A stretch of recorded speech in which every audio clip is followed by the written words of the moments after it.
another very important person for organizing this day, and a longtime Go Girl friend, Jennifer Richman. Yes, give it up. Yeah. So Jennifer, how did you meet Aline and incorporate your training? Because I know you work with children and do music for also children in special needs. How did you stumble upon all this? I used to work also for PS 77, so we had a mutual friend, Steve Coyne, and I was an occupational therapist there. I'm still an occupational therapist, but I work with preschool and adults with schizophrenia or bipolar. But now, saying occupational therapist, do you use music with your occupation? All the time. You do. And so you can use and you're not a music therapist. No. So you're OT, but you use music as part of your treatment or therapy. Occupational therapy is using everyday functional tasks to be able to, to be rehabilitated. So for example, in different contexts, let's say you have a stroke, you might use meaningful occupation to be able to do functional movement. Or if like the little kids, their meaningful occupation was play. So you play. Or with, high school or middle school. Now, are little kids being rehabilitated or just like habilitated? Well, we're working on developmental delay. So that's okay. Yeah. So not necessarily they had something happen to them. They already had something happen, like they were. Yeah. They started that way. And you need to raise the bar a little. Pretty much. It's like we work a lot on sensory processing with especially autistic kids when they're little. So our job is to understand what the diagnosis is, or know what makes them tick, and use observation, clinical observation, to anticipate what's going to help.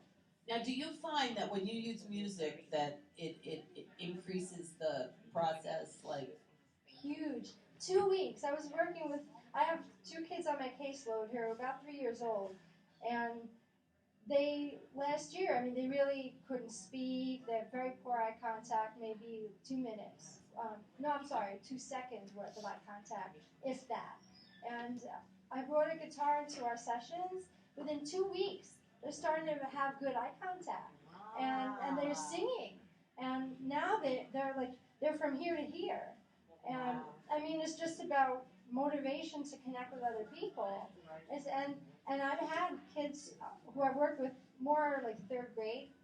I'm currently working in preschool, and literally speaking in like 3-word sentences where they're totally nonverbal before. And they've been nonverbal their entire life. Exactly. So what do you think it is? Well, there's a lot of research out there which I'm currently collecting, and very grateful for that. And a lot of stuff I've been sending Aline all these emails, all the research, and and also big thanks to Dr. Raphael at Columbia University. She's been helping me with that too. So thank you. And also to all her students. So basically, Leanne specifically. So what I was I've done some work looking at Dr. Oliver Sacks, and he's a neurologist, so he found that music is very emotion-based. So the way the brain processes emotion, there's multiple spots of the brain. Broca's area, like the speech parts, are very localized. But when it comes to music, it triggers emotion.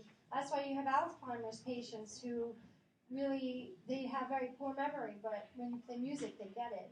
Yeah, have you seen Alive Inside?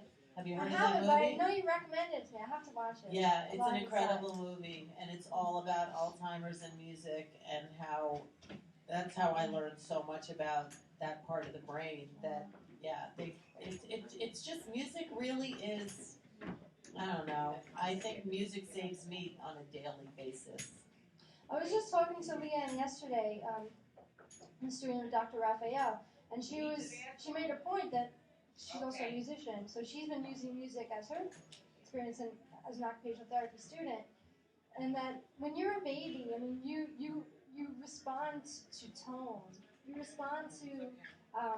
Yeah, it's not necessarily the language. Exactly. It's the Right. Hello, So cute baby. think about that. Exactly, right? So that's like music has that makes sense. And so it's a primitive thing. It's not necessarily what's being said; it's the tone, like you say. Yeah. So it's really, I'm definitely motivated and currently looking at research that's out there and hoping to do some kind of work to promote this amazing modality of treatment. Because you could even use it with people with MS. And they triggers memory for them. Now, do you think that it's possible? See, this movie Alive Inside is all about how the pharmaceutical companies don't want music to be the number one saving grace because because it doesn't cost money. I mean, it costs minimal compared to that, and but it works better. And it's like, do you think the world will finally catch on? Or well, I think really it starts with the parents. I think it's really educating the parents because you guys, I mean, you've seen how music has been so helpful, and I think there's so many programs out there that teach parents, and if we can really, just spread the word about how effective it is.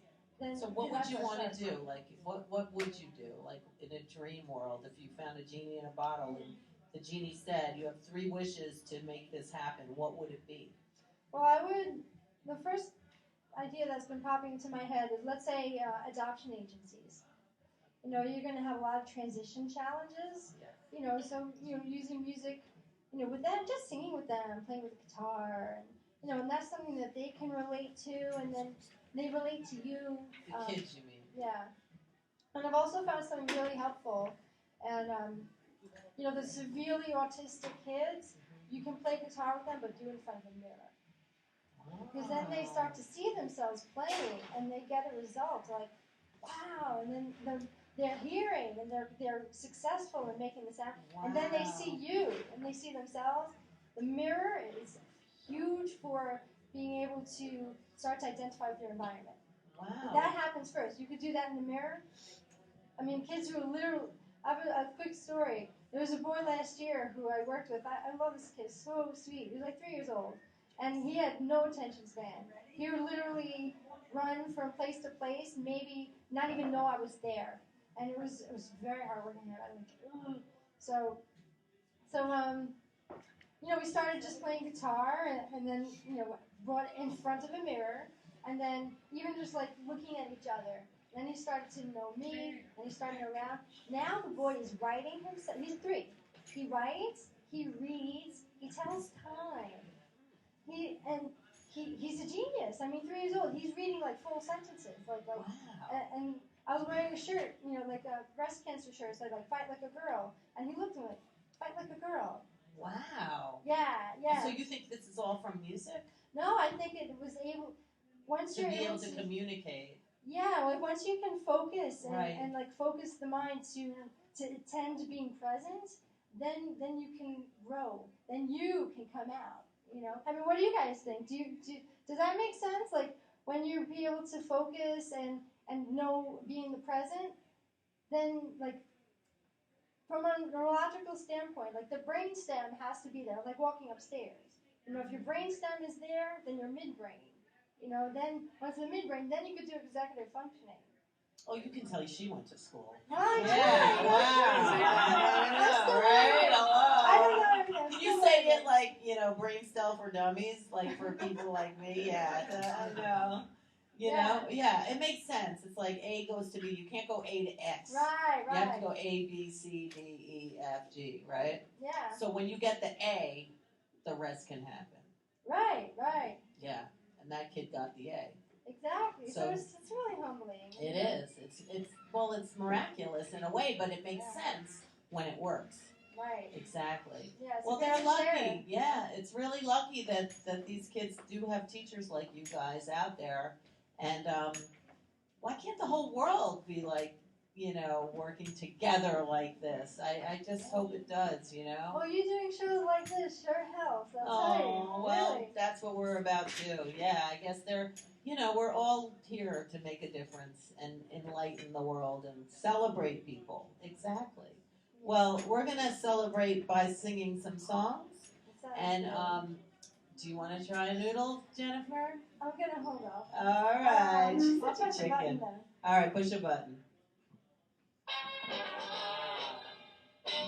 We'll be right back with the crew. Yeah. Early, it's just me.